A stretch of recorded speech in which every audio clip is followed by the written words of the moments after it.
Alafu wewe. Wacha usiku bro tagika. Wana no wote. Wewe sawa. Unasemanga nini? Ni Valdo Mavitu aka Saddam Hussein, Commander in Chief the list ya magunzi. Yo mama tonjaga mangen bi watu wa romore.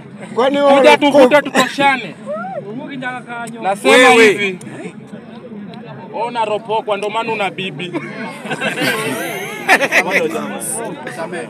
Nasema hivi. Kidogo. Mimi kama Valdo Mavitu na sitika. Ninasema na sisitika ama nafanya. Valdo Mavitu ama kama kuna kijana anasema naiba.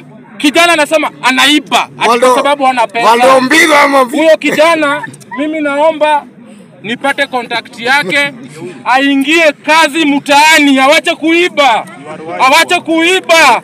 Huyo kijana anitafute. Anitafute. Kijana usiibe, nitafute. Na ndio maana tunasema gunzi. Uizi hapana. Nitafute. Mimi siibi, mimi ni engineer, nafanya kazi ya buruburu Jogoro. Na kama uibi kwa nini unaongelea uizi? Vijana wanaiba kusema ukweli, hata wewe nilibiwa simu jana. Kama ulibiwa, tafuta. Wasende watafute. Umeleta hiyo issue hapa. Tolea. Wewe ni mwizi na unaibiwa. Kwanza tunataka acha niende kwa mada. Direct kwa mada.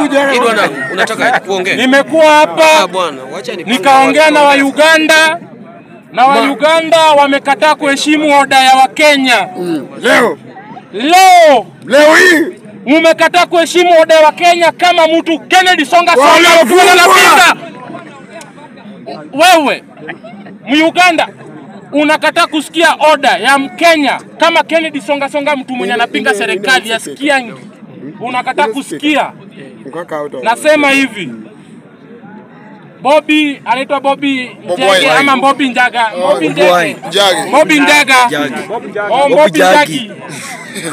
Bobby Njagi naomba hivi.